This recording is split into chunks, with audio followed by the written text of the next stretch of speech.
Lero pa 14 February 2026 takulandiranisa kuchokera ku Zodiac ndi programu ya Sunrise Malawi imene kuti lero kwa pepa lero ndi tsiku la Valentine kodi mwamva tuchisomo nyilendatu waipatsa moto waitentetsa ndi mene tuzikuchitikira lero ife tikumemeni mukhale pomwepo mutapanga like mpange subscribe mene tumumve kodi Valentine ya chaka chino ya 2026 yayamba bwanji lero tatiyeni tipange share kanema ameneyo. Good morning, and welcome to Saturday's edition of Sunrise. Valentine is upon us. It's the Where 14th is of, your boo? February. Where are your flowers? I won't get you flowers because you are the flower of my life. Yeah. This is the month of love, and today is Valentine's Day. Not to mean goody, jigondijo, kwina gose kuti kale.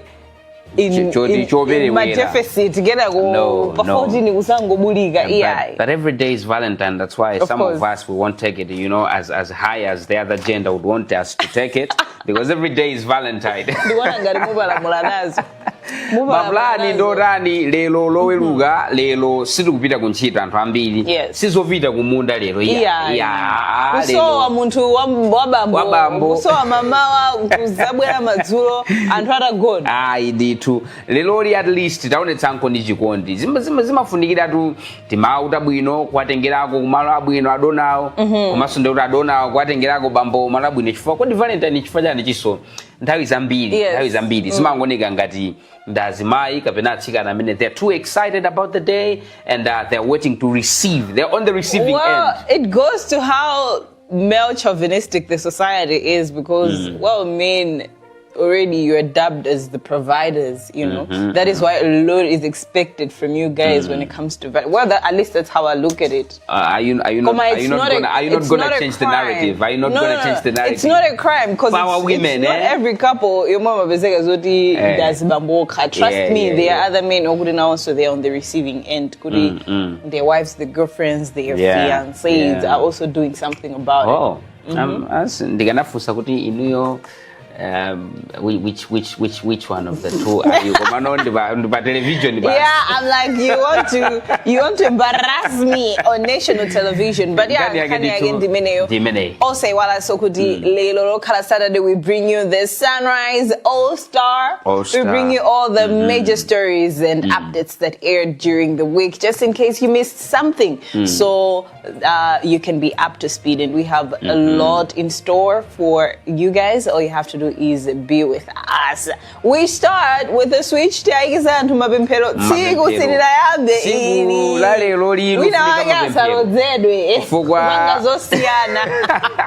ndikuona sompenya oti mabeya amata kufanana masiku ngata amene mapezeka beya wanga kufanana ndiwawo azafanana so ndiwawo kuti koma anthu munabadwa matwiz osaiwala tunena kuti Sunrise ya lero loweruka we bring you different stories and a recap of what we had over the week. Then ngati niyo muna jomba pena pake, no worries, just be right there. We got you covered.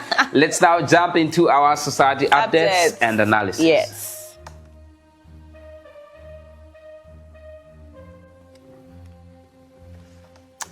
Ndipo our first story this morning, the Malawi Revenue Authority, MRA, says it is not expecting landlords to raise rentals once the implementation of tax on rentals begins. Spokesperson for the authority, Wilma Chalulu, said this during a training for journalists in Branta, and this is what Sunrise got for you. No, this tax, the rental tax will not translate to increases in property. If that happens, it just means that it's maybe the behavior of the landlord that is choosing to increase the rentals. However, if he increases, it means that all he's doing is that maybe just increasing his tax burden that he's remitting to MRA. But it is not supposed to translate to increase. As I've said, this is a process where now we are mapping the properties in all the residential areas. There is a process of engagement, and we'll put out a schedule.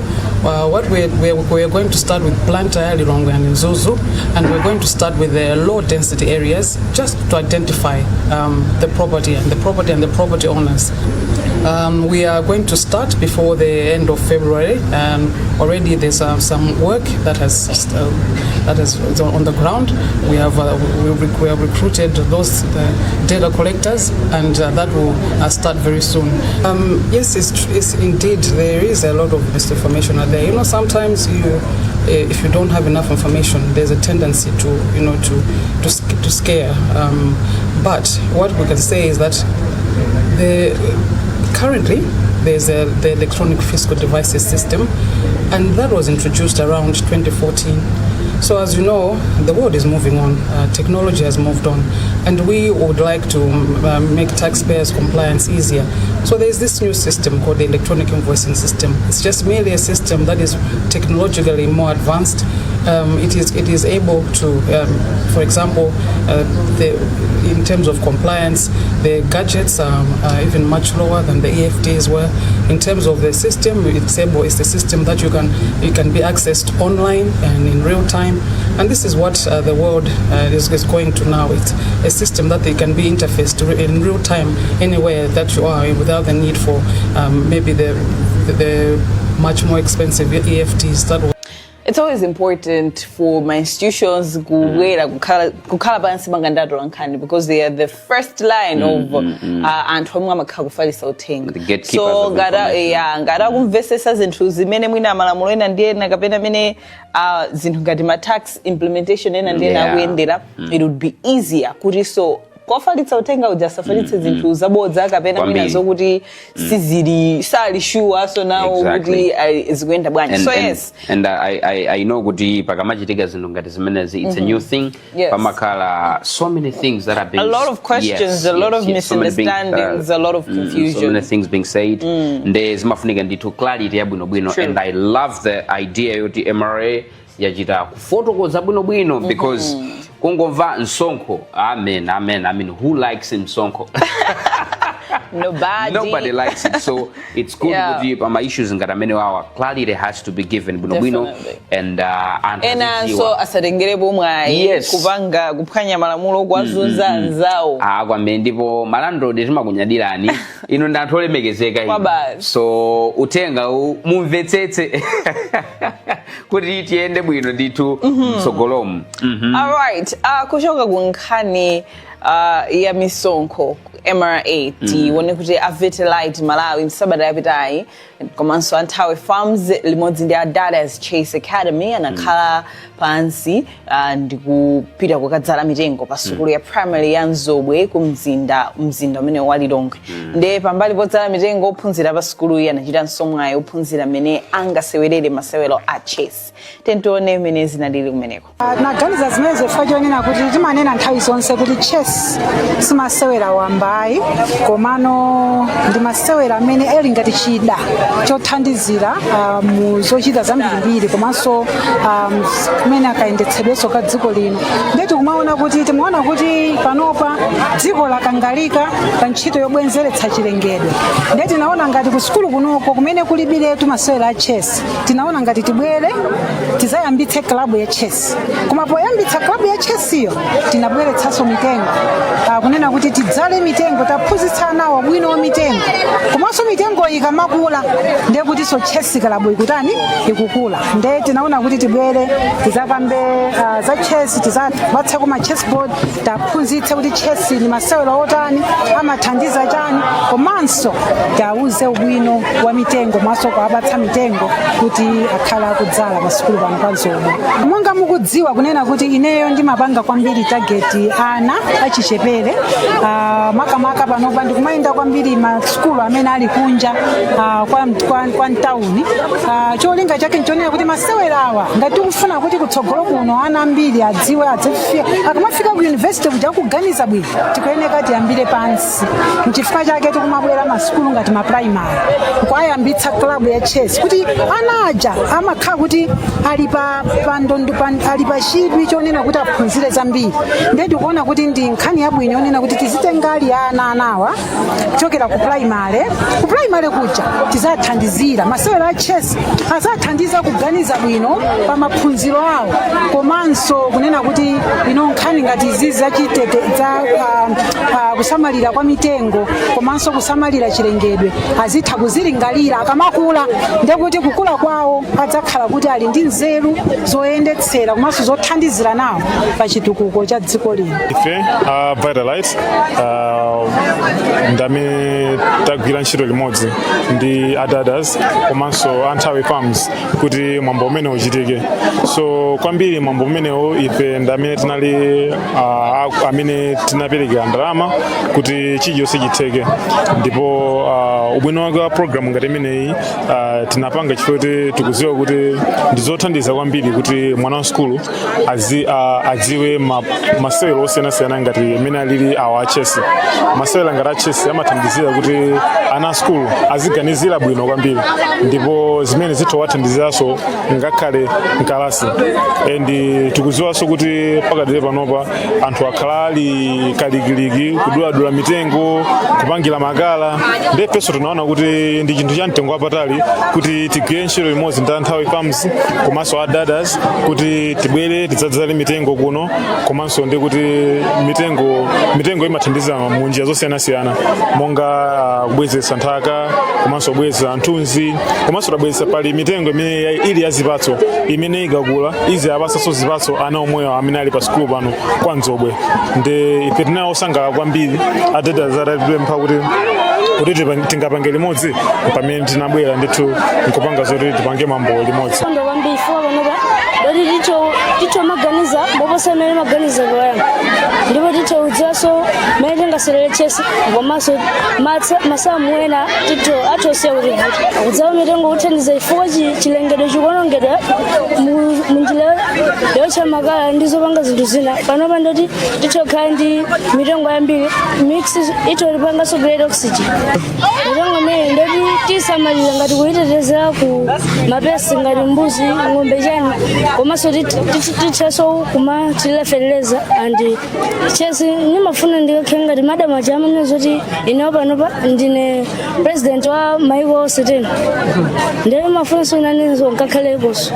Quite a big day to the students, having too many things happening. Yes, tree planting as well as... The excitement of chess, yes. You know. Tikamagamba za chess anthu amangona ngati ndi game ya ana ding dong. Ana ding dong enake. Mafano organizable. Apanga jana many wawa.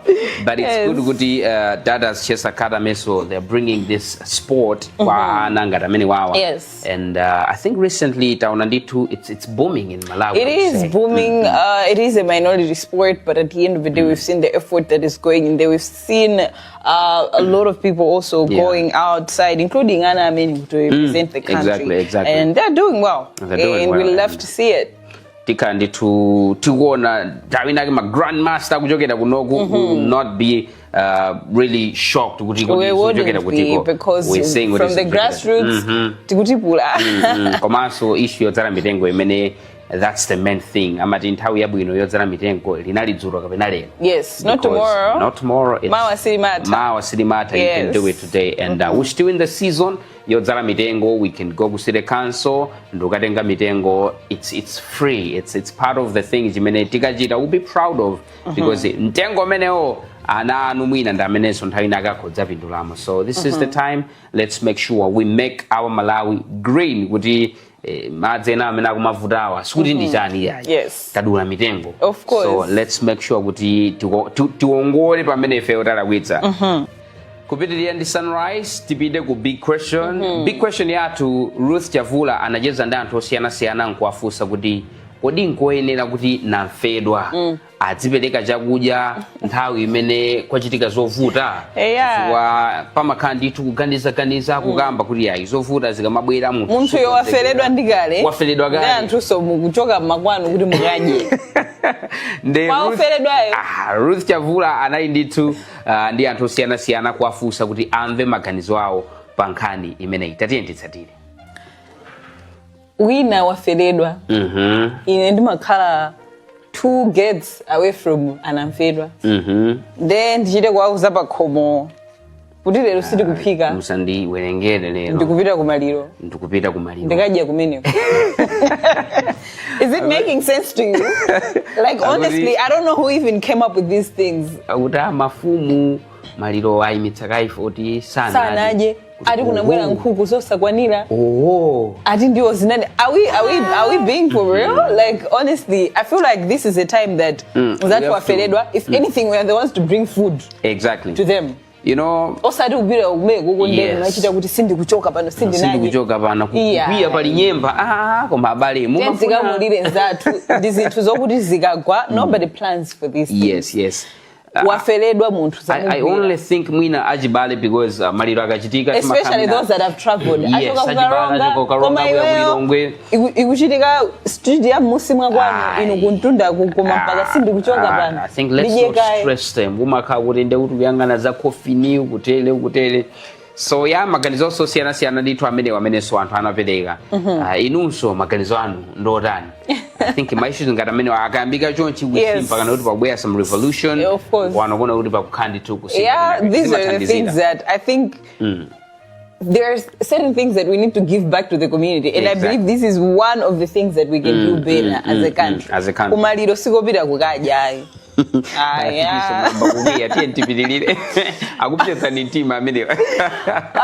kupitirira with Sunrise this morning. Zimbabwe High Commissioner to Malawi, Nancy Saungweme, has urged Southern African countries to support one another rather than relying on external assistance. Speaking during the handover of the second tranche of the 1,000 tons of maize donated by her government to Malawi, Saungweme stressed that the countries in the region face similar challenges, hence the importance of mutual solidarity in times of need. Sunrise caught up with Saungweme.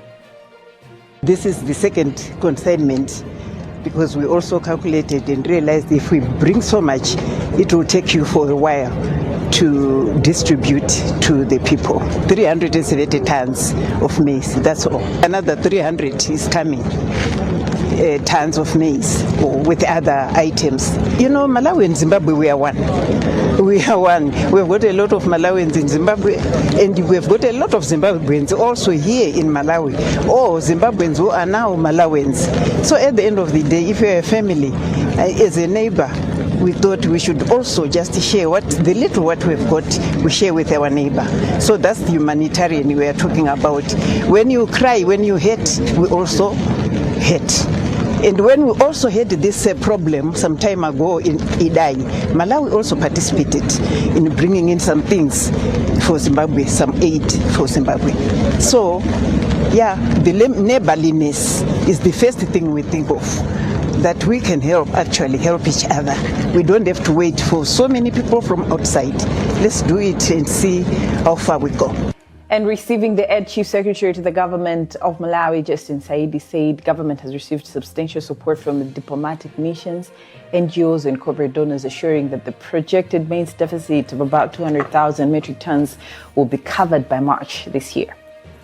On behalf of His Excellency State President Professor Arthur Peter Mutharika, we want to express our gratitude to the people of Zimbabwe through their State President Emerson Mnangagwa for this support. The way we see Zimbabwe has come to stay in terms of supporting us. They came on 27th January, they gave us foodstuffs, blankets, and the rest. And today they have come with 370 tons of maize. And they are telling us they are coming for the third time. So they are here to stay. I want to thank the people of Zimbabwe for this wonderful support of humanitarian aid. As it is now, the future looks bright because we are likely going to have no shortfall at all. Looking at the support we are getting from Zimbabwe, even companies, banks here in Malawi, very wonderful support. I believe it's because His Excellency made it clear that we're in a state of disaster. All the 28 districts are affected, including the 4 cities. So people are coming in large numbers. They have trust in our state president. They have trust in the government of Malawi. And we are assuring people that we distribute this to the intended beneficiaries. We continue getting more, and we needed to add, but basically we believe we have no shortfall, and nobody will die of hunger. As the state president keeps saying that his people should live happily and nobody should die of hunger. And people are getting maize. The cost of maize is going down, so we're excited. Jamigile dziko la Zimbabwe komanso ma organizations osiyana amene they came for us titapanga ndithu declare kuti tufunikira chimanga. Chimanga njo chikubwera. Chimanga chikanabwera mitengo kutsika. It's a good development. We love to see it and wasa gone ndijala. Chimanga ndichofunikira. Zinazi zizichitika kumano munthu utadya. Yes. Ka tunena lero tsiku la Valentine's. Ka Valentine iye ndo amene organizira, ka amene suganizira. But one thing you have to make sure, eat. Please eat. Eat. Make sure, please. Tsiku ngati lero ifeso kuno sikuti tikugona. I have a lot packed for you. Just for you. A lot. We have programs that we sat down with different couples. Kucheza nao kumva kuti kodi ulendo wao wa chikondi ulimotani. So we sat down with the Prophet Shepherd Bushiri and his wife Prophetess Mary Bushiri. Yes. We sat down with Tamika and Hope Mezua, Max and Sherry. Max and Sherry. We sat down with Pastor Chris and Maibusa Togosuya. Exactly. We sat down with different couples. Asinganga. Ndipo that's I like how also kuduza kuti chikondi chawo chimaenda modani. Tinacheza ndi malasi. Kuti tinacheza ndi kapo inayoti wina ndosaona kuti kodi zibakhala bwanji. Tiri ndi ma poem. So many good things so many for you. Good things for you. Muchita kusankha. Thamwanso kuti kodi zikhala bwanji. Chifukwa tikudziwa kuti siwonse amene atapite kunja on a date pa Valentine's. Yes, ena mukhala muli pakhomo ndithu. De sikuti mulibe zochita iyayi. Stress ikhala yochepa ndithu, pressure ikhala yochepa because we have you covered. Komanso ma program amene wakhala online. So online pa TV, pa Facebook, YouTube so chimodzimodzi. Kwamene olomagesata zima kafoniko kakhale ndithu bando manja. Zodiac online page ya 2 million followers. The most followed page. Ndechiso mwezi omwe wa February nkatikati mwa wiki imene ndithu ndinacheza ndi chilungamo manga na mizinga kuchokera kumene ku couple therapy, house of therapy. Ali ndi masterclass imene cholinga chake ndikufuna kuti anthu amene ali pabanja akule mchikondi chawo. Emphasis on married couples. Azibwezisa kukhuzeni. Azibwezisa mukanaliana zimezi. Don't try to do this. Okay. Tell us more about these things. Kuoneka ngati zachikondi komanso zina zake it's not maybe understandable to most people. Why should they invest in the emotional and the psychological health of their relationship? Thank you so much for having me. So, House of Therapy has organized what we're calling a masterclass. Masterclass. So, by couples, tikugamba anthu amene yali muchibwezi chabe sanakwatirane kapena anakwatirana kale. Ngati anakwatirana so kakachaka chimodzi kazaka zambiri.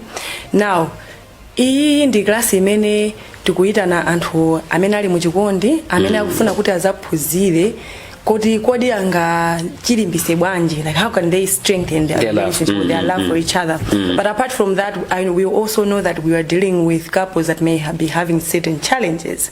Now we will also will be able to equip them with different skills that they can use in order for them to rebuild their trust, rebuild their love. But at the same time, we also have organized activities that will help couples to get to know each other better. So there's a lot of things happening, but now the most important thing is this is a long-term investment. Someone will be asking, why is it necessary for me to go at a place and learn how I can invest in my relationship emotionally or psychologically? Is it necessary, or it's love, it's automatic? Why is that so? Why is it important? Yeah, actually that understanding, it has made a lot of relationships or marriages fail, because I don't know if you've heard, recently we had rising numbers of my divorce. Malawi, even worldwide. Komaso, apart from that, we have had a number of my cases as society. Amene mukakazikia pena my issues how much ukera ku marital issues. Yeah, marital issues. And even my issues onena kuti mwina ana ambiri maskulumu akuvutika ndi nkhani za mental health. And if you follow it up, most of those issues are also coming from home. So investing in your relationship or in your marriage is very much important, because it's not just about the two of you. You're also contributing to the well-being of the children that are going to come from that particular family. And not just that, you're even contributing to the community that you come from. How? As you're healthy in terms of your marriage, you are very productive. Conchito, kaya mu community in general. So mukupanga investe ku Malawi in general. Chilungamo, I understand you are a therapist. Tell us, what are the red flags mene muntu akoza kuona kuti I think zimene zikuchitika izizi mu relationship yanga ndofunikira ndipite ku house of therapy akati fotokozele kuti izizi you need an emotional or psychological investment. What are some of the red flags zimene tizidziwira? But then some of the red flags that you can see is lack of communication. Okay. A lot of relationships or marriages, and we're now married. It's okay, everyone knows we're supposed to love each other. And then so you're not really communicating. You're not understanding what stage of life is my friend going through. What are their challenges? What is it that I'm doing that maybe contributing to that? What can I do to make this relationship better? How can I speak to my partner? So there's a lot of communication lacking that happens when you can, for you to actually say good relationship is bueno. And lack of or avoiding conflicts. Okay. That's interesting. we are taught to avoid conflicts. Yes. And that's also a red flag. Okay, I would like to know. Actually, the marriage or a relationship that lacks conflict, you should know something is wrong. Okay. Because what is wrong is you not being able to manage those conflicts. But when conflicts happen, it's important because then you know you're growing. But if they're not happening, mungozo kuti wina wake one of the two akunamizira ula kupwetekeka or they're not happening. I think ababanda mbafuna kuti zabwena we session ya 30 minutes to kugambirana. Chabwino mwina, what should couples expect akabwera ku house of therapy ku masterclass mene chitsa chitikendija? All right, so when couples register, akabwera, they are going to be put into that class. The whole of February, every Saturday. So it's happening for every 10 to 11:30 a.m. Okay. Now, when you get into that class, kumakala activities will happen, and every activity or game that is happening is for the purpose of achieve something. Okay. Whether it's the rebuilding of the trust or it's the helping. Couples should get to know each other better, but those activities will be helpful in that sense. Apart from that, there will be like a session where there is a teaching or psychoeducation on one of the topics for that month. So if we're talking about how to use emotional intelligence in order to rebuild your relationship, it will mean that day we're focusing on that. And my couples will get into their pairs. They'll have also certain like work activity that they're doing, and then in the end they're presenting. So in the end, we're going to be able to wrap it up now with also getting to have sometimes role plays. Okay. My role playing, let's say if we're talking about conflict management,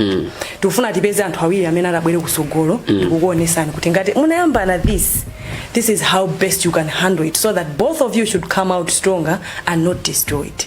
So it will really be it's something so interesting, like it's really captivating. I would love to come and okay, as we are going to the end of our discussion this morning, remind us of the place, the dates, and the days, and maybe any other words. How can people sign up as well? All right, so the couples master class is happening at the House of Therapy. So our House of Therapy is based in Area 47, Sector 5. Lilongwe, and that's Lilongwe. Okay. That's along Zalanyama Street and gate number 295. So once you get there, you find it's happening actually right inside the place, the premises. Yeah, so if you are not able to know how to get there, you can always find us even by emailing us. So we have houseoftherapy22@gmail.com, but also we have a a poster that's going around which has my links. I mean, you can actually go to that link and then you register. You're registered in your name, the partner's name. You can even come alone if your partner is not willing to come. But in the end, you're going to learn things that will help you even contribute to building of that relationship. Maybe lastly, there is this connotation like we discussed earlier to say people don't see the relevancy or the significance of why should they invest in their relationship. Nowadays, people only focus on money and whatever, but they don't really want to give in as far as their emotional or psychological aspect is concerned. Your last words to people that are watching us this morning, encouraging them to take a part in this masterclass. So as I wrap up, I like to emphasize this, to say I wish people would realize that what makes a human is not the physical aspect alone. As a human being, you're growing emotionally, you're growing psychologically, and as you're growing in those areas as well, they need to be taken care of the same way you take care of your body. The same way your emotions need that. The moment you neglect your emotions or you neglect the way you think, they come back to affect your physical well-being as well. Physically, you may buy gifts for each other, and you're like, oh, we're happy, things are happening. But if emotionally you're not taking care of each other's emotions, that relationship will break sooner or later. Or you have difficulties just to stay together because you don't know how to navigate around these issues. So believe you me, emotionally, psychologically, you're good. Be assured that you'll be at peace. Less stress relationships, and you'll be growing even personally as a person. You have your confidence, self-esteem rising, and you can achieve so much more if you're in that state as a person. Utenga oti tutsadira babanja ndo meneo. There is this thing chiso I learned kuti you find people spend a drama ukapuzira gari moto, they will learn too many things, but zajikondizi not so many people are willing to. Automatic basi just like that, but I think we can learn. You need to learn, because that's when there's a lot of things that you need to learn. The way I look at love or the way I want to be loved is not the way you would want to be loved. So if I'm your partner, I need to learn how you want to be loved. Moses, on the other hand, go study. I think in my film, ice cream. It means nothing to them. You know, there are people like me. You'd rather buy them and dust. Yes. You know, but my father and I get my jetana now, and I will eat a Maluina Gazodi, your ice cream. Ice cream, I say. What is this? What is this? So, yeah, we need to invest in knowledge about relationships, about marriages, goody. Timangeni tu mabanja bwino, because trust me, banja ligangodla sokondekela even kunchito people become abwana lero sisi kwenda kani yake zachokera kunyumba. So it's really important to master this kind of lessons and get to know them better. Anzathu mabanja tieni kuma master class kumeneko tisamangozi angania zintu zikulu we can get professional help. Tipite kumeneko antamene please. That's here. All right, now kuchoka kunkhani zachikondi tione nkhani zamasewelo. Adora nkhani amasewelo zamasewelo maga ati timu ya dziko lino ya Scorchers ili ndi mwayi ochita bwino mu mpikisano wa Kosafa omwe ukuyamba kumathelo a Sabata ayi. Tadala Manda ndi modzi mwa adora nkhani olemba nkhani zamasewelo omwe ati kupambana masewelo oyamba ndi South Africa kupereka chilimbikitso kwa osewera. Iye akufotokoza. Chiyembekezo ndi tokulirapo chifukwa sitingopita ukapanga participate pakosafa imene timapangira daily kapena chaka ndi chaka, kumano tikupita no ndi cholinga choti yabwera nthawi yabwino kuti tili ndi zolinga zimene tikufuna tikaonese ku AFCON, ndi kuti yabwera ndi energy ina chifukwa asungwana akudziwa tikiti yopitira ku Morocco whichever place imene mwina Malawi ingakathe kukakhala nawo kumene koko zonse zikalongosoka madongosolo kaya ndi ku South Africa konko, komano ndi nthawi yokuti akayikidwapo so pa map. Malawi itapanga qualify for the first time. Ifeyo timu gulu la asikana amene tinakamenya nawo chifukwa situdziwa kuti patengaso zaka zingati kuti tizapangeso qualify. So mbiri ikhala kuti ikuzipangidwa. So nukhulupirira kuti technical panel yonse asungwana onse iwo chimene akuganizira pakadali pano nchoti akachite bwinoku kuti akasakamenye ndi pressure akazapita match ku AFCON. Masewero oyambirira ndi ofunikira kwambiri. Kosafa actually timayenera kuti under 20 imene ikusewera ma World Cup qualifiers ngati isali busy ndi imene izipita, under 23 ndi imene izipita, akulu waso azikhala kuti ali ma competitions awo amene ngati apapa akupita ku AFCON, koma apapa tilibe choice ndekuti anthu amene sanabwere padusa zaka panopa tikamanena za 2026 ndekuti tikukamba zaka zitatu temu asanasewere nawo chisewerere in 2023 tabita for the last time anasewera kosa final 2022 ija tidathera ndime yosiriza tidagonja ndi Tanzania. So kupitanso kwa nkhope zina za chilendo nawonso akafunanso kuti ashaine, nawonso akafuna kuti aonese kuti ifeso tili ndi kuthekera kotero chifukwa chokuti sitingapange measure apapa ndi pamene ikatiuze ligi yathu kuti tilipotane, chifukwa choti kumene kuja timatha munthu atha kuchita bwino kunoko koma kunoko akusewera ni ndani yekha akupezeka kuti akumwesa zigoli zokwana 8 masewero amodzi. Kodi zimene zozo angathenso ukazionesa atakumana ndi anthu amene ligi yawo ili updated ife tangoyamba kumene. So pena sitingapange measure kuti munthu uyuyu ngati akuchita bwino ku Malawi kuno akuchita bwino based on what pamene panaphweka ndi pati pamene pamaonekabe kuti pakuvuta ndipo atha kuchita bwino patha kuoneka motani fa munthu uja amene tikukambira za Deborah Henley ndekuti maso a Malawi ndioti kunoko anachita bwino koma sitingampase pressure kuti kumene kujako atibweresere ma results. Coordination amene amasewera nawo kusilva se amene mwina atakampasire mipira kumene kujako, so ndizovuta kuti tingatene kuti payekha player ndekuti kumuyang'anira ndikuti ndizovuta komano ngati agwirizana pakadai pano kuti coordination ili bwino tikusewera motere tikukayamba ndi South Africa imene nayonso ikupita nawo ku AFCON definitely amene ali oti akuadalira ena ndi ena asogerera ndikuwaseweresa masewero awawa kuti zioneke kuti zachita bwino. Tikachita bwino oyamba ndekuti tili ni mwayi kupanga qualify kuzafika mu semi-final. Naye Hashimuka wati mpikisano wa COSAFA uthandizira timu ya dziko lino kudziwa mofowoka pamene akukonzekera mpikisano wa AFCON mwezi wa March. Tiyembekezera kunena kuti tikachite bwino mwina kuposa mmene tinachita chaka chatha kuti tifike pamene tinafika mu chaka 2023 pamene tinatenga ukatswiri umenewo, komanso ndikhulupirira kunena kuti tikhala ndi extra motivation potengera kunena kuti ndife timu imene yapangana qualify kupita kuja ku AFCON mpira wa AFCON wa maiko wa azimayi muno mu Africa. Ndiye tikuyenera kuti tikapita kumeneko tikaonese chifukwa kumeneko ndimene kuti tikapanga build confidence ya timu iyi kuti kodi tafikapo kapena ayi popita ku AFCON zitengera mmene takachitire kumeneko kuti tikapanga perform motani. So ndi chikhulupiriro chanena kuti mmene tikupita kumeneko mphunzitsi Lavu Mufazili osewera amene wawauza kuti ayi kuno tiyeni tipangeni zonena kuti tipeze zotsatira osati tikangoyang'anayang'anako tikangoona kuti kodi South Africa ikuoneka motani chifukwa ndi dziko lomwe linso South Africa limene tisayiwale khali kupangisa AFCON imene kuchitira ku Morocco. So na zikakhala ngati uno zikuperekano chiyembekezo chabwino ku timu iyi potengera kunena kuti tikuziwa anthu akamayiwo anaziona kuti ali mafuma champions just a year ago panopa aziona kunena kuti timu iyi padakali pano ndi mozo ma timu amphamvu ndiye tikena tikapange proof zimene zoti ayi ndi timu ya mphamvu.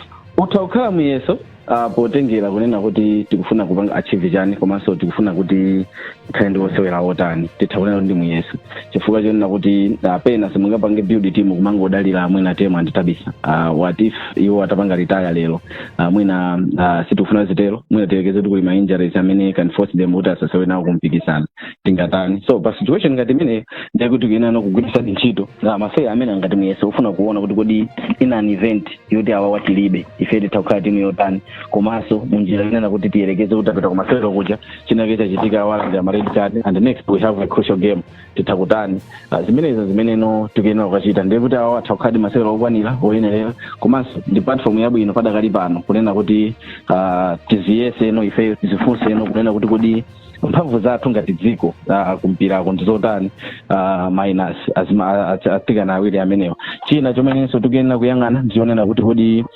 kumpikisano uwu ife tikufuna kupanga achieve chani komanso ndi osewera ake ati titabisa tema tikwaziwa kuti napangira kale mayina alipomwe alipo kodi nankha enawa nawonso tipanga bwanji kuti tapangire mayina komanso tikuyenera kuyang'ana mbali ina yenena kuti okay patakhala nthawi imene awasazipezeka ife titakhala kuti kukula motani ndiye yesu utakhala muyeso komanso panthawi yena kuti we don't have a guarantee yena kuti tipeza friend ina yake ndikufunikira kuti agwiritse ntchito masewera amenewa ngati opportunity yabwino yokhalako kuti osati kupanga build team na sizingatheke nthawi ndiyochepa koma yongopanga identify osewera ena amene titha kumakhulupirira kunyamuka pano mapita mtsogolomo. Eya nkhani yake ndimeneyo ndithu atsikana athu tapase chilimbikitso apa akupita ku Kosafa kuliso Wafcon chiliyonse ndichoteka Scorchers yakhale kulimbikira taiona ikuchita bwino taiona ikuchoka from the bottom panova they're blooming and we love to see it and have all our support. Menya South Africa even if we've gathered some momentum kuti aya makosa nawo chinthu akuza kuchinyamula chinthu tiyamikire nkozi wa program ya tsikulale ya Sunrise ndamwe fumbo komanso osewara cameraman Pempo Buda tiyamikilenso Fatani Menyani amendithu anali pa makina tikatende kuti timati titseke tikwangule titseke tikufunira Valentine's Day yopambana osakwiya ngati zakanika pano apaseni mpata next year is also another day. Tomorrow actually is another day. Tomorrow is another day. Every day is Valentine's Day. Apaseni mpata osakwiya osalusa wafanana ndi wanu wafanana ndi wanzanu pa status. It's okay. Zimajidika ma twins mwina sana kuzeni kuti ndi ma twins triplets. Moyo upitilile but dzina langa ndine Sungana Ndisilia. I was with my co-host. The name is Chisoma Yurenda. Until next time, good morning.